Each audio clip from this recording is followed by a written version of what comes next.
Fala aí pessoal, tudo certo? Eu sou o Eduardo Jardim e esse é o Gardner Futebol Internacional. Se você ainda não conhece o canal, peço para que se inscreva, deixe o like, tudo mais. Porque aqui a gente fala mais de futebol internacional com ênfase futebol europeu, mas vamos tratar também de seleções, futebol sul-americano e tudo mais. Inclusive, esse é o segundo vídeo do canal e o primeiro foi sobre seleção também. Foi sobre a seleção do Uzbequistão, né, e como ela pode chegar à sua primeira Copa do Mundo com aí talvez a sua melhor geração na sua curta história. Mas o vídeo de hoje é para falar sobre uma seleção que não tem uma curta história, pelo contrário, tem uma longa história, uma história gigante, uma seleção tetracampeã mundial. Não essa aqui, é a Alemanha. A Alemanha que eliminou a Itália na última data FIFA agora, né, que acabou, eliminou das quartas de final da Nations League. Ficou sabendo o seu grupo, né, nas eliminatórias da Copa, né, da UEFA, claro, e deve se classificar para a Copa do Mundo. Posso estar zicando agora, mas é um grupo bem fácil. Em teoria, a Alemanha tem tudo para vencer e caminhar tranquilamente até a próxima Copa do Mundo nos Estados Unidos, Canadá e México. Mas essa seleção, e a gente vai falar muito sobre como ela conseguiu mesclar muito a experiência de outras jogadores de outra geração, a experiência de outros jogadores de gerações antigas, com os novos talentos aí que foram surgindo. Alguns até já jogaram a última Copa, em que a Alemanha não foi bem, né? Vale lembrar também, mas conseguiu dar um jeito. Eu já pulo para a parte de que ainda nesse ciclo, né, pós-Copa do Mundo de 2022, a Alemanha não vinha bem, né? Tinha sido eliminada na penúltima Euro, perdão, né, para a Inglaterra, em um jogo que a Inglaterra foi merecidamente melhor. A Inglaterra inclusive chega até a final e perde, né? Assim como foi na última Euro. Então a Alemanha já vinha de resultados não tão legais, resultados ruins, e optou pela mudança no comando. Quem estava antes era o Hansi Flick, né, técnico que passou pelo Bayern de Munique, e a federação alemã optou, né, pela contratação do Julian Nagelsmann. Perdão se eu errar pronúncias nesse vídeo, os nomes alemães são bem complicados. O Nagelsmann, que vinha de um trabalho no Bayern que, se não foi tudo o que se esperava, talvez, mas ele entregou um título, né? Entregou mais de um título, né? Mas um título importante, pronto. A Bundesliga tinha um histórico muito, muito bom no Bayern, histórico de aproveitamento, né? Pouquíssimas derrotas, então não sei se dá para dizer que o trabalho não foi bom, mas é que, claro, o nível de exigência do Bayern de Munique é muito maior. E na Champions League ele acabou disputando duas, parou em adversários que... Parou no Manchester City na primeira temporada, é verdade, o Manchester City campeão, né, que realmente era o melhor time daquele ano. E na outra parou para o Villarreal, né, em uma campanha que até teve reclamação de erro de arbitragem naquela eliminatória e tudo mais, mas é fato que o Villarreal era muito menos time e acaba depois sendo eliminado para o Liverpool, né, que avança até a final e depois perde para o Real Madrid. Eu vou até conferir isso, mas é isso mesmo, né? Até perde, o Villarreal depois perde os 2 jogos para o Real Madrid para o Liverpool, e o Liverpool perde para o Real Madrid na final. Mas enfim, só que o Nagelsmann tinha, como eu disse, bons números e sempre foi um cara de boas ideias, né? Um cara com ideias consideradas modernas, um cara muito jovem ainda, né? Um treinador de apenas 38 anos de idade, e que tem tudo ainda até para seguir evoluindo, né? E na carreira dele, antes do Bayern, ele tinha assumido o Hoffenheim, que, claro, tem um padrão de exigência muito menor, mas ele ficou por muito tempo lá, foi para o RB Leipzig. No Leipzig foi vice-campeão, né, da Bundesliga, formou a base do time que foi bicampeão da Copa da Alemanha, claro, com algumas mudanças ali pontuais, né? A gente sabe que a Red Bull vende muitos atletas e não tem problema nisso, inclusive trabalha muito com isso sempre, né, dentro do seu orçamento, imaginando a revenda de atletas. E também fez a melhor campanha da história do Leipzig em Champions League, né? No ano pandêmico lá, chegou até as semifinais da competição. Depois disso, a passagem pelo Bayern e na Alemanha, que até o momento, não que os números agora não sejam muito importantes, né? Mas ele segue com uma campanha muito mais vitórias do que derrotas, enfim. Mas ele assume lá em 23, né? Depois de uma goleada que a Alemanha sofre para o Japão. E o Japão já tinha batido a Alemanha também na Copa do Mundo, né? Vale lembrar, aquele grupo de Japão, Espanha, Costa Rica e Alemanha. Ele assume na vitória contra os Estados Unidos, né? Por 3-1 no amistoso, depois tem uma sequência de amistosos, um empate com o México, uma derrota para a Turquia, uma derrota para a Áustria, e depois engata finalmente com um pouco mais de tempo ali, uma sequência muito boa, vencendo grandes adversários, França, Alemanha, Ucrânia, que é um time chato, a própria Grécia também, que a Alemanha vence em amistosos, a Grécia também depois daquilo foi evoluindo muito, fez uma Nations agora muito boa também. E aí pega o primeiro trabalho na Euro. E aí com mais tempo na Euro encaixa realmente uma grande sequência, bate muito bem a Escócia, a Hungria, que é um time sempre muito difícil. Até tem um empate com a Suíça na última rodada, mas né, já classificado. E vai avançando para o mata-mata. No mata-mata, bate muito bem a Dinamarca também. E tem uma boa partida, para mim inclusive, não sei se eu colocaria como o melhor jogo da competição, mas certamente foi um dos dois melhores. Pronto, está no top 2. Que foi as quartas de final contra a Espanha. A Alemanha tem uma atuação muito boa, uma atuação que um jogo também foi muito de trocação, né? Porque realmente a Espanha também é uma equipe, uma seleção muito qualificada, foi campeã, né? Não à toa, e muito qualificada, de muito talento e tudo mais. Mas é fato que a Alemanha foi prejudicadíssima, porque na prorrogação, enquanto estava 1-1 ainda, o Musiala tem um chute, né, e o Cucurella está com o braço completamente aberto. Era um pênalti não marcado. O Mikel Merino depois faz um belo gol de cabeça, né, nos últimos minutos ali, faltando 2, 3 minutos, enfim. E a Espanha avança.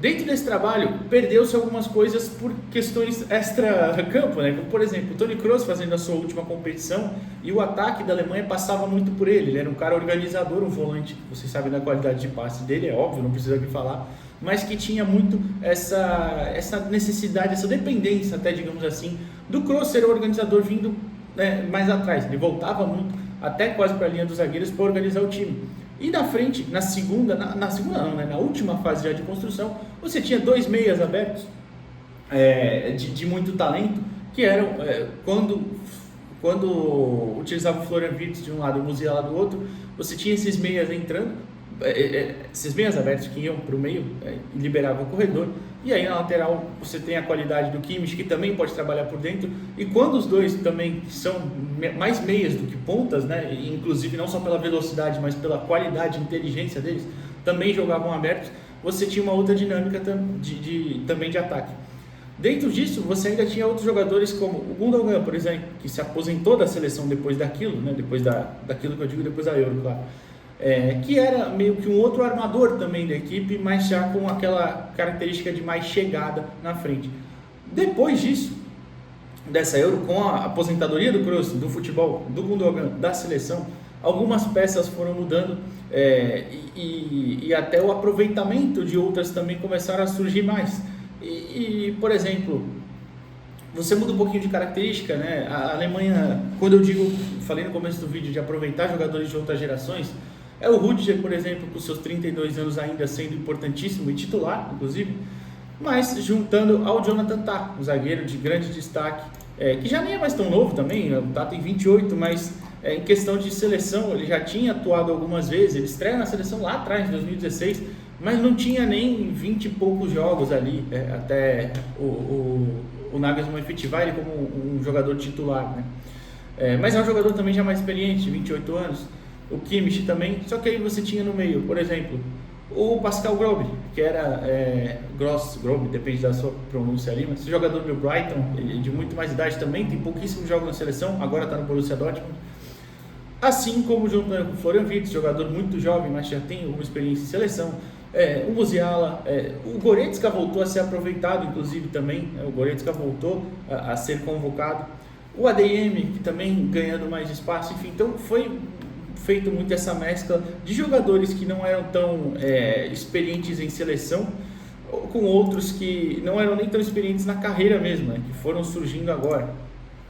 E um ponto principal, até citando o Goretzka, o próprio Pascal Grobe também, o Nagelsmann acabou colocando 2 meio-campistas de mais força, né, sendo esses volantes agora, o que era uma característica totalmente diferente quando você tem Toni Kroos, por exemplo.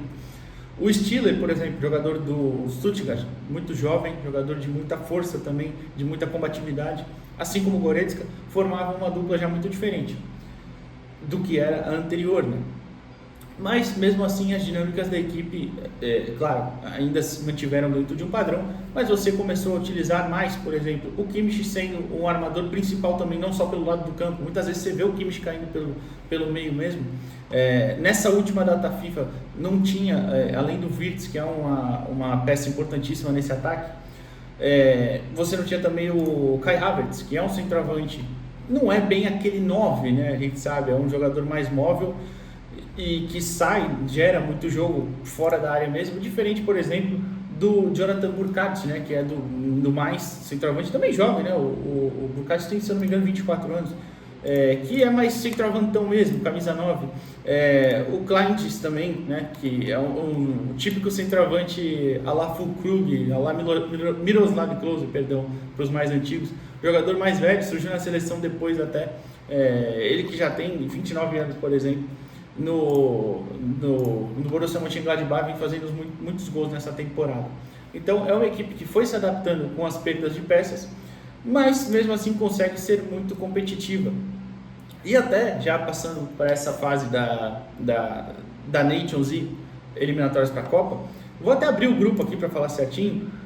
Eles estão no grupo A Alemanha, que ficou com Luxemburgo, Irlanda do Norte e Eslováquia. Ou seja, em teoria, um caminho extremamente tranquilo para a Alemanha classificar para a Copa. São 6 rodadas, né? Ida e volta. Imagino que a Alemanha tem potencial aqui de verdade para ganhar todos os jogos, né? Passar com muita tranquilidade. Na Nations já é mais difícil, mas claro, aí é outra coisa também. O papel da Nations nesse ciclo de Copa foi definir justamente quem cai em qual grupo, né? Como o título em si, não é que não valha muito, mas assim... Tá bom, vamos comemorar, claro, mas não vai ser algo que vai mudar a história de nenhuma das seleções, né? Mas agora tem na semifinal Portugal, enquanto do outro lado Espanha e França. Vão ser grandes duelos, certamente, mas não muda muita coisa na questão da preparação e como título em si, né? E aí, falando desse confronto contra a Itália, as dinâmicas de pressão, por exemplo, que a Alemanha usou, e eu vou colocar até na tela sobre isso, você tinha sempre um encaixe individual muito bem feito, de todos os homens da frente, praticamente. Tanto que o terceiro gol surge com uma roubada de bola e é uma inversão bem feita lá. A bola é roubada no meio, passa de pé em pé, até que o Goretzka solta para o Kimmich e sai o gol do Kleintz, né? Que é o gol que o Donnarumma quase tira de dentro do gol, né? Quase não, a bola entrou bastante, mas vocês entenderam. Então, essa pressão foi algo característico dessa seleção alemã, que não tinha, repito, o Florian Wirtz, que é um dos grandes e principais armadores da equipe, mas tinha, por exemplo, o Musiala sendo um cara até que em alguns momentos até centralizou um pouquinho mais para gerar esse jogo por dentro, que é um jogador, além de habilidosíssimo, muito talentoso e inteligente, né? É um jogador, o segundo gol, por exemplo, que o Donnarumma e a defesa inteira da Itália estão dormindo, né? É de uma inteligência muito grande dos dois melhores jogadores da seleção, na minha opinião, claro, o Kimmich e o Musiala, melhores jogadores pelo menos dessa data, sem o Florian Wirtz, que também é outro que é um dos melhores ali. Isso você ainda teve uma data FIFA que nem foi tão boa, por exemplo, do Sané, que é um jogador importantíssimo, que tem capacidade também de jogar pelo lado direito com o pé invertido, já que ele é canhoto, tem capacidade de jogar pelo esquerdo buscando o fundo do campo. Outras peças que surgiram também, como o Mittelstadt também, ou os mais antigos, o Schlotterbeck também, que já vinha de um outro ciclo, né? Mas que é um lateral que muitas vezes pode fazer a função de um terceiro zagueiro. No segundo jogo, que a Alemanha atropela a Itália, o primeiro jogo é bem mais pegado, a Alemanha até trabalha mais com bola aérea mesmo, cruzamento para a área, e consegue o 2-1, mas o segundo jogo é um atropelo no primeiro tempo, com 3-0, assim, sem contestar. Até a Itália empata no segundo tempo, mas a gente teve algumas questões ali, né? Um gol foi erro de saída de bola, o outro pênalti já nos acréscimos bem besta, sem querer tirar o mérito da Itália, mas é que a Alemanha deu aquela relaxada, né? Mas foi uma seleção que conseguiu atropelar dentro das suas peças. E voltando, ainda estava completando o Schlotterbeck, né? Ele fazia o terceiro zagueiro com a Alemanha colocando praticamente 4 jogadores lá na frente. O Goretzka afundava a última linha para marcar junto com o Kleintz, o Sané e o Mittelstadt, que eram os jogadores de frente ali.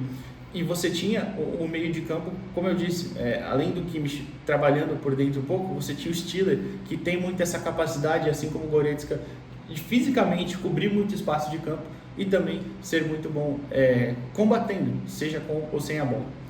Mas enfim, é uma geração muito boa que soube mesclar bem jogadores experientes com os mais antigos. Ainda precisa, e isso já desde a época da Copa, do outro trabalho do Hansi Flick, né? É que naquela época a fragilidade defensiva da Alemanha era muito maior, agora é um pouco menor, mas ainda assim precisa arrumar certas questões, e talvez até seja uma busca aí que vai ter a Alemanha com novos defensores. Por exemplo, na partida contra a Itália, segundo jogo, entra o Jan Bissek, né, que é um jogador jovem de 23 anos ali, jogador da Inter de Milão, de muito potencial também, né? Ele entra no lugar do Rudiger. Então são novos nomes aí sempre que a Alemanha vai testando. Inclusive é uma característica bem interessante de que eles não têm medo, né, de testar jogadores jovens e outros experientes também, como eu citei aqui, o próprio Kleins, né, o centroavante, é um jogador que teve pouca experiência em seleção. Citei o Andrich também, é jogador do Leverkusen, um volante que às vezes até pode fazer esse papel de zagueiro, mas é um volante mais defensivo, enfim, e nunca teve muita experiência na seleção, mas tem sido testado, tem sido convocado. É uma seleção que faz testes e precisa realmente, porque os dois últimos ciclos, especialmente em 2018, culminaram em Copas do Mundo muito ruins, né? 22 até talvez seja pior, porque foi eliminado num grupo que o Japão passa em primeiro, e o Japão é um bom time, tudo bem, mas não é para ser competitivo a ponto da Alemanha e da Espanha, e é eliminada em duas primeiras fases de forma bem feia, né? Mas o que você acha sobre isso? Acha que a Alemanha pode ser uma das candidatas ao título da próxima Copa do Mundo, é claro? Acha que a Alemanha vai classificar de forma fácil, inclusive? É bom lembrar, né? Eu falei aqui, tem as eliminatórias antes, é que é um grupo muito fácil, pelo menos na minha opinião, claro. Mas enfim, deixa o like aqui no vídeo, se inscreve no canal, e esse é o Garden Futebol Internacional. Valeu!